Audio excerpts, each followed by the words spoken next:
تو آپ نے بیٹا دیکھا ہوگا یہ نور سے تھوڑا سا اس سائڈ پہ آئیں، نور اسکول اینڈ گرلز کالج سے تھوڑا سا ادھر پنجاب چوک والی سائڈ پہ آئیں تو اشوکا پارک ہے.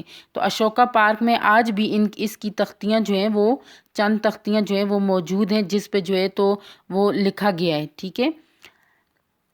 اچھا، تخت بائی میں بدھ مت کے کھنڈرات اور سکندر اعظم کے زمانے کے آثار اب تک محفوظ ہیں. اشوک اعظم کے کتبے ہیں اور تخت بائی میں بدھ مت، یعنی آپ نے دیکھا ہوگا کہ گندھارا کی تہذیب جو ہے، گندھارا کے جو تہذیب ہے اس کا پورا جو ہمیں ملتی ہے تو اس کی تاریخی شواہد جو ہمیں ملتے ہیں وہ ٹیکسلا میں ملتے ہیں. ٹھیک ہے. یعنی بدھ مت کے کھنڈرات بھی اور سکندر اعظم یعنی مغلوں کا جو سکندر مغل حکومت جو گزری ہے اس زمانے میں بھی اس کے آثار بھی یہاں ابھی تک محفوظ ہیں، جو ملکی اور غیر ملکی اسکالروں اور تاریخ دانوں کے لیے خاص طور پر کشش کا باعث ہے. یعنی جو ملکی لوگ ہیں اور غیر ملکی لوگ جو اسکالر یہاں پہ آتے ہیں اور جو تاریخ لکھنے والے ہوتے ہیں ان کے لیے بہت ہی کشش کا باعث ہے. یعنی اپنی پرکشش تہذیبیں، گندھارا کی تہذیب ہوگی، سکندر اعظم کی مغلوں کی جو چند ہمیں چیزیں ملتی ہیں، یا اشوک اعظم جو ادھر مانسرا میں موجود ہے. ٹھیک ہے. انگریزی دور حکومت میں اسے صوبہ پنجاب کے ساتھ شامل کیا گیا. 1935 میں ایک ایکٹ کے ذریعے اسے الگ صوبہ کا درجہ دیا گیا. انگریزوں کی جب حکومت تھی، یعنی 1857 کی جنگ آزادی کے بعد جو ہے انگریزوں کی حکومت تھی. ٹھیک ہے. تو اس وقت جو ہے تو اس صوبے کو صوبہ پنجاب میں شامل کیا، ضم کیا گیا. ٹھیک ہے. پھر 1935 میں ایک ایکٹ کے ذریعے جب 1935 یعنی پاکستان آزاد ہونے سے 12 سال پہلے اس کو الگ صوبے کا درجہ دیا گیا، اور یہ صوبہ پاکستان کے شمال مغرب میں واقع ہے. ٹھیک ہے. پاکستان کے شمال مغرب میں یہ صوبہ واقع ہے. اس لیے اس صوبے کو اب یہ کہاں پر واقع ہے؟ یہ صوبہ جو ہے پاکستان کے شمال مغرب میں. تو یہ دیکھیں شمال مشرق جنوب اور مغرب. تو یہ پاکستان کے شمال مغرب میں، یہ شمال اور مغرب یہ لائن نظر آ رہی ہے، شمال مغرب میں واقع ہے. اس لیے اس صوبے کو شمال مغربی سرحدی صوبہ بھی کہتے ہیں، یعنی NWFP. پہلے اس کا نام صوبہ سرحد تھا، یعنی NWFP. اب اس صوبے کا نام بدل کر خیبر پختونخوا رکھ دیا گیا ہے.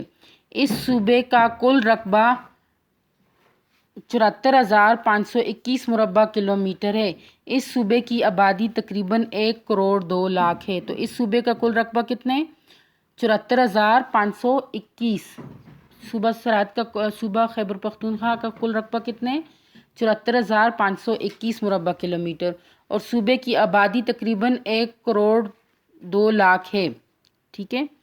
یہاں کے تقریباً 99.5% آبادی کا مذہب اسلام ہے. یہاں پہ یعنی 99% اور 99.5% صرف 95 پوائنٹ جو ہے تو وہ غیر مذہب کے لوگ ہیں. یہاں کی آبادی اکثریت کی مادری زبان پشتو ہے. یہاں کی جو لوگ رہنے والے ہیں ان کی مادری زبان کیا ہے؟ پشتو ہے. یہاں کی تقریباً 99.5% آبادی کا مذہب کیا ہے؟ اسلام ہے. یہاں کی آبادی کی اکثریت کی جو مادری زبان ہے وہ پشتو ہے. اس کے علاوہ ہند کو بھی بولی جاتی ہے. دیکھیں مانسرا سائڈ پہ ہند کو بولی جاتی ہے. پھر اس کو جو ہے تو اس صوبہ خیبر پختونخوا جو ہے اس میں صوبہ ہزارہ بنانے کے لیے بھی بڑی تگ و دو کی جا رہی ہے. اس کے علاوہ ہند کو سرائکی، کوہستانی اور چترالی یہاں کی بڑی اور اہم زبانیں ہیں. اس صوبے کی سرحدیں شمال مغرب میں، اب دیکھیں شمال مغرب میں اس کی جو سرحدیں ہیں تو وہ کس سے؟ تاریخی درہ خیبر کے راستے افغانستان سے. ٹھیک ہے. اور شمال مشرق دیکھیں، شمال مشرق میں گلگت بلتستان، اور مشرق سے جنوب جو ہے وہ کشمیر اور پنجاب، اور جنوب سے مغرب قبائلی علاقے ہیں. ٹھیک ہے. تو قبائلی علاقہ جہاں جنوب میں بلوچستان یعنی جنوب مشرق میں پنجاب اور اسلام آباد سے ملتی ہے. پشاور کو کوہاٹ سے ملنے والی جو سرنگ ہے اس کو دوستی ٹنل پاک جاپان دوستی کی عظیم الشان مثال ہے. یہ پشاور اور کوہاٹ کو ملانے والی ایک سرنگ بنائی گئی ہے جو پاک جاپان کی دوستی کی عظیم الشان مثال ہے، جس کو دوستی ٹنل کا نام دیا گیا اور پشاور اور کوہاٹ کو آپس میں ملاتی ہے. خیبر پختونخوا کا صدر مقام پشاور ہے. جس طرح پاکستان کا صدر مقام جو ہے وہ اسلام آباد ہے، اسی طرح خیبر پختونخوا کا کیا ہے؟ پشاور ہے اس صوبے کا سب سے بڑا شہر ہے، جبکہ صوبہ کا گرمائی صدر مقام ایبٹ آباد ہے، یعنی گرمی کے لحاظ سے اس صوبے کا جو گرم علاقہ ہے وہ کیا ہے؟ صدر مقام ایبٹ آباد ہے۔ خیبر پختونخوا 24 اضلاع پر مشتمل ہے۔ اب اس میں کتنے ضلع؟ 24۔ اور ہم کون سے ضلع میں رہتے ہیں؟ ضلع مانسہرہ میں۔ ان میں پشاور، ڈیرہ اسماعیل خان، بنوں، کوہاٹ، ایبٹ آباد وغیرہ اور مانسہرہ بھی آتے ہیں، ٹھیک ہے، وغیرہ زیادہ مشہور ہیں۔ صوبے کے بعض حصے قبائلی علاقہ جات پر مشتمل ہیں، یعنی صوبہ خیبر پختونخوا کے بعض علاقے جو ہیں وہ قبائلی علاقے ہیں، ٹھیک ہے۔ ان قبائلی علاقوں میں پاکستانی قوانین کا اطلاق نہیں ہوتا، یعنی پاکستانی قوانین رائج نہیں ہے، پاکستانی قوانین پر عمل درآمد نہیں کیا جاتا، بلکہ جرگہ سسٹم کیا ہوتا ہے بیٹا؟ تو جرگہ سسٹم یہ ہوتا ہے کہ کسی بھی علاقے کی، یعنی جو قبائلی لوگ ہیں ان کا ایک مکمل ایک اپنا جرگہ ہوتا ہے۔ جس طرح آج کل وہ ارطغرل ڈرامہ لگتا ہے نا، تو اس میں آپ دیکھیں ان کا جو کہتے ہوتے ہیں جرگے کا فیصلے، اس میں بڑے بڑے جو اس علاقے کے جو ہیں تو بڑے بڑے جو لوگ ہوتے ہیں وہ اس جرگے میں شامل ہوتے ہیں، اور اس علاقے کا جو سربراہ ہوتا ہے تو وہ اس جرگے کا فیصلہ کرتا ہے، ٹھیک ہے، سب کی مشاورت سے۔ ان کے اپنے قوانین ہوتے ہیں، لیکن قبائلی عوام خود کو پاکستانی کا لازمی جزو سمجھتے ہیں۔ بے شک ان کے قوانین اپنے ہوں، مگر وہ پھر بھی پاکستان کو جو ہے تو اپنا ملک سمجھتے ہیں اور اس کا ایک حصہ مانتے ہیں، اور وقت پڑنے پر وطن کے دفاع کے لیے ہر اول دستے کا کردار ادا کرتے ہیں، یعنی سب سے پہلے آگے بڑھ کر جو ہے وہ وطن کے دفاع کے لیے، وطن کی حفاظت کے لیے جو ہے تو اپنا کردار ادا کرتے ہیں۔ آئین پاکستان کی روح سے صوبے کا انتظامی سربراہ وزیر اعلیٰ ہوتا ہے، یعنی آئین پاکستان کا جو آئین ہے اس کی روح سے، یعنی جو پاکستان کے آئین میں کچھ قوانین جو ہے وہ مرتب کیے گئے ہیں، تو اس کی روح سے صوبے کا انتظامی سربراہ کون ہے؟ وزیر اعلیٰ ہوتا ہے۔ صوبے کی اپنی قانون ساز اسمبلی اور عدالت عالیہ ہائی کورٹ ہے۔ اب صوبے کی جو عدالت عالیہ یعنی عدالت ہے وہ ہائی کورٹ ہے، ٹھیک ہے، اور سپریم کورٹ جو ہے وہ ملکی سطح پر ہے۔ گورنر صوبے کا آئینی سربراہ ہوتے ہیں، جو گورنر ہوتے ہیں وہ صوبے کا آئینی سربراہ ہوتا ہے، اور وفاق کا نمائندہ بھی ہوتا ہے۔ وفاق کیا ہے؟ وفاقی جو ہے تو جہاں پہ جو ہے تو تمام صوبے جو ہیں ان کے گورنر اور باقی جتنے بھی نمائندے ہیں اس میں شامل ہوتے ہیں۔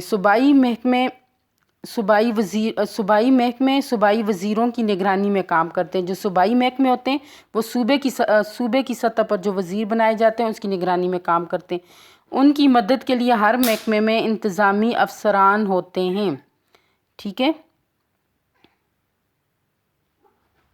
صوبے کے شمالی علاقے سرد علاقوں میں شامل ہوتے ہیں۔ صوبے کے جو شمالی علاقہ جات ہیں نا، آپ نے دیکھو ہوگا اس سائڈ پہ لوگ سیر و تفریح کے لیے بھی آتے ہیں، وہ یہاں کے کچھ علاقوں کا درجہ حرارت سردیوں میں -10 سے بھی کم ہو جاتا ہے، جبکہ گرمیوں میں یہاں کا درجہ حرارت تقریباً 35 تک ہوتا ہے، جبکہ یہاں کے جنوبی اضلاع بے حد گرم ہیں۔ جو اس سائڈ پہ پشاور والی سائڈ ہے وہ تو گرم ہے، مگر جو شمالی علاقہ جاتے ہیں وہ بہت زیادہ ٹھنڈے، اور سردیوں میں تو انتہائی درجہ حرارت کم ہو جاتے ہیں، ٹھیک ہے۔ گرمیوں کے موسم میں نہ صرف پورے ملک بلکہ دنیا بھر سے سیاح یہاں آتے ہیں اور یہاں کے موسم اور قدرتی مناظر سے لطف اندوز ہوتے ہیں، یعنی یہاں کے جو قدرتی مناظر ہیں ان سے لطف اندوز ہوتے ہیں، کہ یہاں کے قدرتی مناظر کو دیکھتے ہیں اور سیر و تفریح کرتے ہیں۔ سوات، بحرین، کلام، ایبٹ آباد، گلیات، کغان اور ناراگ وغیرہ میں ہر طرح قدرتی حسن کے جلوے بکھرے پڑے ہیں۔ برف باری کے سبب ان علاقوں میں سردیوں کا دورانیہ ملک کے دیگر علاقوں کی نسبت زیادہ ہوتا ہے۔ ان علاقوں میں سردیوں میں جو ہے نا برف باری کی وجہ سے سردیاں جو ہیں تو وہ زیادہ ہوتی ہیں۔ سڑکوں کے جال بچھنے اور سہولیات میسر آنے کی وجہ سے اب اکثر لوگ سردیوں میں برف باری سے لطف اندوز ہونے کے لیے یعنی مزہ لینے کے لیے ان علاقوں کا رخ کرتے ہیں۔ بس ابھی آج ہم یہیں تک پڑھیں گے، ٹھیک ہے، تو ابھی ہم جو ہے تو چند ان کی اہم معلومات پہ تھوڑی نظر ڈال دیتے ہیں۔ بیٹا آگے بھی دیکھ لیں۔ اب تو سوات کے ساتھ ایک مقام معلم جبہ میں اسکائنگ کے مقابلے بھی ہوتے ہیں۔ اسکائنگ کسے کہتے ہیں بیٹا؟ یہ دیکھیں، یہ ہیلی اسکائنگ ہے، ٹھیک ہے، ہیلی اسکائنگ جو کرتے ہیں نا تو وہ یہ ہے۔ پھر آگے دیکھیں کہ اس کے علاوہ صوبے کے جنوب میں واقع کچھ علاقے مثلاً ہنگو اور پاڑا چنار بھی سرد موسم اور خوبصورتی خوبصورت قدرتی مناظر کی بدولت سیاحوں کے لیے اہم مقامات ہیں، ٹھیک ہے۔ پاکستان کے دیگر صوبوں کی طرح صوبہ خیبر پختونخوا بھی تعلیم کے شعبوں پر خصوصی توجہ دی جا رہی ہے۔ حکومت کی کوشش ہے کہ اس صوبے کا کوئی بچہ زیور تعلیم سے محروم نہ رہے۔ اس مقصد کے لیے تمام چھوٹے بڑے شہروں اور دیہاتوں میں اسکول اور کالجوں کا جال بچھایا گیا ہے۔ ان تعلیمی اداروں میں معیاری تعلیم کا خصوصی خیال رکھا جا رہا ہے۔ صوبے کے اہم شہر ایبٹ آباد کو تو اسکولوں کا شہر کہا جاتا ہے۔ ایبٹ آباد کو کیا کہا جاتا ہے؟ اسکولوں کا شہر۔ پورے ملک سے لوگ اپنے بچوں کو معیاری تعلیم یعنی بہترین تعلیم جس کا معیار ہو دلانے کے لیے یہاں بھجواتے ہیں۔ صوبے کے اہم اور تاریخی تعلیمی اداروں میں ایڈورڈز کالج پشاور اسلامیہ کالج، یہ پاکستان بننے سے پہلے کا اسلامیہ کالج، یونیورسٹی اور زرعی یونیورسٹی شامل ہیں۔ ہائر ایجوکیشن یعنی اعلیٰ تعلیم کے لیے کمیشن کی کوششوں سے صوبے بھر میں یونیورسٹیوں کا قیام عمل میں لایا گیا۔ بہت سی یونیورسٹیاں جس میں مانسہرہ میں ایک نام ہے ہزارہ یونیورسٹی ہے، پھر حویلیہ میں یونیورسٹی ہے۔ کسی بھی ملک کی ترقی میں جہاں تعلیم اہم کردار ادا کرتی ہے وہاں صحت کی بھی اہمیت ہے۔ پہلے انہوں نے تعلیم کا بتایا، مختلف مناظر کا بتایا، پھر ملک کے اب ان کو صحت کے بارے میں بتا رہے ہیں کہ ملک کے دیگر صوبوں کی طرح صوبہ خیبر پختونخوا میں بھی صحت کا محکمہ فعال کردار ادا کر رہا ہے، یعنی بہترین جو ہے اپنا کردار ادا کر رہا ہے۔ حکومت کی کوششوں سے ہر گاؤں میں بنیادی مرکز صحت PHU قائم کیے گئے ہیں اور ہر ضلع کی سطح پر تمام سہولیات سے آراستہ اسپتال بھی موجود ہیں۔ اس کے علاوہ خواتین اور بچوں کے لیے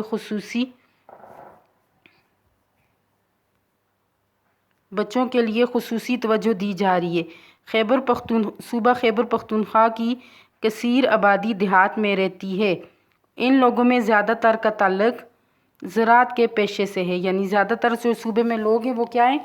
زراعت کے پیشے سے تعلق رکھتے ہیں۔ یہاں کی اہم پیداوار میں گنا، چاول، مکئی اور تمباکو شامل ہیں۔ یہاں کی اہم پیداوار میں کیا ہے؟ گنا، چاول اور تمباکو شامل ہیں۔ صوبے میں نہایت اعلیٰ درجے کا تمباکو پیدا ہوتا ہے جو دنیا بھر میں برآمد کیا جاتا ہے۔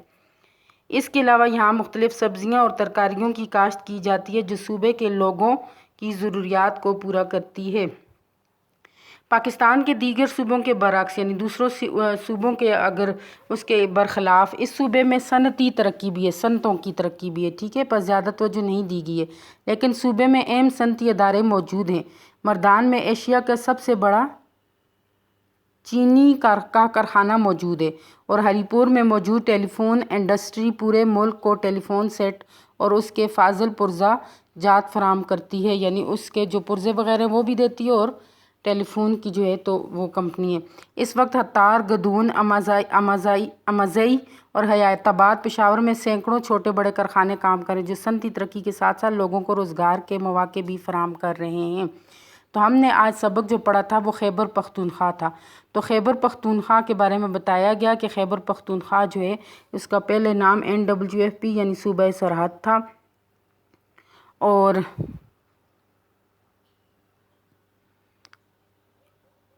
اس کا نام جو ہے تو پھر اس صوبے کا کل رقبہ بتایا گیا 74,521 مربع کلومیٹر ہے، ٹھیک ہے، اور اس میں ایک دوستی ٹنل پاک جاپان دوستی کی عظیم الشان مثال ہے، ٹھیک ہے، وہ پشاور اور کوہاٹ کو آپس میں ملاتی ہے۔ پھر دیکھیں خیبر پختونخوا میں 24 اضلاع ہیں جن میں مانسہرہ بھی شامل ہے۔ اسی طرح صوبے میں جو ہے تو شمالی علاقے جو ہیں وہ بہت زیادہ سرد ہیں اور جو جنوبی علاقے ہیں وہ بہت زیادہ گرم علاقے ہیں، اور اسی طرح دیکھا جائے تو یہاں پہ بہت زیادہ تعلیمی ادارے بھی ہیں جن میں یونیورسٹی اور زرعی یونیورسٹیاں بھی شامل ہیں، اسلامیہ کالج شامل ہے، اور ساتھ ہی جو ہے صحت کے جو مراکز ہیں وہ بھی بہت زیادہ بڑے پیمانے پر کام کر رہے ہیں، ٹھیک ہے، اور صوبہ خیبر پختونخوا کی کثیر آبادی جو ہے وہ دیہات پر مشتمل ہے اور صوبے میں بہت سی جو ہیں تو اہم پیداوار جس میں گنا، چاول، مکئی اور تمباکو شامل ہیں، یہ ساری چیزیں جو ہے برآمد کیے جاتے ہیں جو دنیا بھر میں برآمد کیا جاتا ہے یعنی بھیجا جاتا ہے، ٹھیک ہے، اور مختلف سبزیوں اور ترکاریوں کی بھی کاشت کی جاتی ہے۔ تو بیٹا آپ نے اس سبق میں سے کم از کم 10 MCQs بنانے ہیں۔ MCQs کا مطلب یہ ہوتا ہے کہ آپ نے اوپر خالی جگہ لکھ کے یعنی سوال لکھ کے اور نیچے آپ نے 4 آپشن دینے ہوتے ہیں، جس طرح آپ اس طرح کریں کہ پاکستان کے کل کتنے صوبے ہیں، 1 2 3 4، یہ 3 آپشن ہوگی، 4 آپشن ہوگی، آگے آپ لکھیں گے 2 4 5 6 یعنی جتنے بھی ہوں گے پھر اس کے اوپر ٹک لگانی ہوگی.